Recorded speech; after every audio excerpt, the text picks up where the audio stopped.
దైవజనుడు మీకు నేర్పిస్తాడు ఎలాగ సరి చేసుకోవాలి, ఎలాగ నువ్వు ఉండాలి, ఎలాగ నువ్వు చెయ్యాలి, ఎలాగ నువ్వు బ్రతకాలి, దేవుని ఆత్మతో నింపబడి నీ కుటుంబాన్ని ఎలాగ మార్చుకోవాలని ప్రభువు అయిన యేసుక్రీస్తు వారు దైవజనుల ద్వారాగా మీతో మాట్లాడుతున్నప్పుడు నువ్వు ఆలకించి వినాలి, నేర్చుకోవాలి. ఇది పాయింట్. మన అంశం ఏంది? నేర్చుకోవాలి. వింటాము మనము, అవును కదా, కరెక్ట్ కదా, దైవజనుడు చెప్పేది కరెక్ట్ కదా, నా సేవకుడు చెప్పేది కరెక్ట్ కదా, ఇదిగో నా బాగు కొరకు చెప్తున్నాడు కదా అని అంటాము. కానీ దాన్ని నువ్వు చెయ్యాలి. చేసినప్పుడే నువ్వు నేర్చుకుంటావు. ఇదిగో నా దైవజనుడు చెప్పుట వలన నేను నేర్చుకున్నాను, ఇదిగో నేను నేర్చుకున్నట వలన నాకేం కలిగింది? నెమ్మది కలిగింది. ఈరోజు చాలామందికి ఎటువంటి దైవజనులు ఇష్టమంటే, ప్రార్థన మీరే చేయండి, మేము చేయలేం. నేను అందరికీ ఒకటే చెప్తాను, అమ్మ మీరు ఉపవాసంగా ఉండండి, నేను కానీ ఉంటానని అంటాను. అప్పుడు వారికి ఇరుకైపోద్ది, ఇబ్బంది, అబ్బా కష్టమైపోద్ది. సార్ పొలంలో విత్తనాలు విత్తాలి సార్, పని వాళ్ళు వచ్చారు, నేను ఎలాగుండేని అని కొందరు అంటారు. అంటే ఇప్పుడు నువ్వు పొలంలో విత్తనాలు విత్తు, పంట వస్తే క్యాష్ ఎంచుకో, నీ సమస్యలు పోవడానికి సేవకుడు మోకరించి ఎక్కడో ఊరిలో ప్రార్థన చేస్తాడు, అంతే కదా. ఇది ఏ బుద్ధి అంటారు? సోమరితనము అంటారు. నేర్చుకునే బుద్ధి కాదు.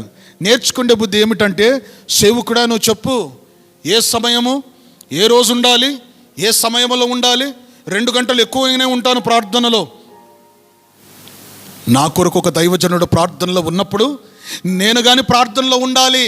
పౌరుషము ప్రతి క్రైస్తవుడిలో ఉండాలి. నువ్వు ప్రార్థన చేయండి, నేను నా పనిలో ఉంటాను అని అంటే ఇది సోమరితనము కంటే ఇంకా బాధకరమైనది. ఇక్కడ నువ్వు నేర్చుకోవు, ఇక్కడ నువ్వు పోగొట్టుకుంటున్నావు. ఏమిటి? నీ నెమ్మదిని, నీ ఆశీర్వాదమును, నీ యొక్క సమాధానమును నువ్వు పోగొట్టుకుంటున్నావు. నేర్చుకునే ప్రతి వ్యక్తి కరెక్ట్గా కనపడాలి, దేవుని ఆలయములో కరెక్ట్గా ఉండాలి. అప్పుడే నీ కుటుంబములో నువ్వు సరైన వ్యక్తిగా నిలబడతావు. ఆమేన్, హల్లెలూయా. మన కుటుంబాలు బాగుపడాలంటే ఎవరు ఉండాలి? మన కుటుంబంలో దేవుడు ఉండాలి, దేవుని ప్రేమ ఉండాలి, దేవుని యొక్క సహాయం ఉండాలి. దేవుడు చెప్పింది మనము నేర్చుకున్నప్పుడే కదా ఆయన నియమించిన కుటుంబంలో నెమ్మది ఉండేది, ఆయన నియమించిన కుటుంబంలో ప్రేమ అనురాగాలు ఉంటాయి.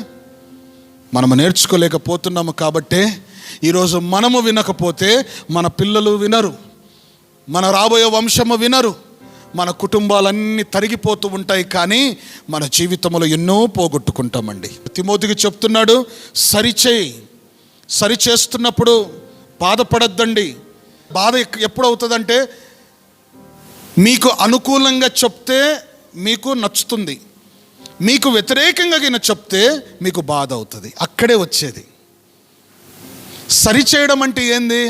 ఒక చెట్టు వంకగా ఉంది, వంకగా ఉన్న తర్వాత చెట్టుకి ఏమి ఇష్టం అంటే వంకగానే పోతానంటది. అది నువ్వు ఇష్టం వచ్చినట్లు పెరిగితే నాకు మంచిది కాదు అని వెంటనే కర్రగట్టి దాన్ని స్ట్రేట్ చేసేస్తాడు. 6 నెలల తర్వాత ఆ చెట్టు చక్కగా పెరుగుతుందండి. దేవుని మందిరములో ఎవరైనా దైవజనులు నిన్ను ఖండించినప్పుడు, నీకు నేర్పిస్తున్నప్పుడు బాధ కలిగితే బాధపడు, నీకు మంచిది. ఖండించినప్పుడు పడు, నీకు మంచిది. రాబోయే భవిష్యత్తులో నిలకడగా నిలబడతావు. రాబోయే భవిష్యత్తులో నువ్వు సాక్షిగా నిలబడతావు. చూసేవారందరూ నిన్ను పేరు పెట్టి పొగుడుతారు. హల్లెలూయా. చూసేవారు నిన్ను, నీ కుటుంబాన్ని మెచ్చుకుంటారు.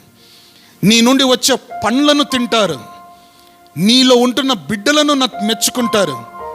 ఆ సాక్ష్యము మనము కలిగి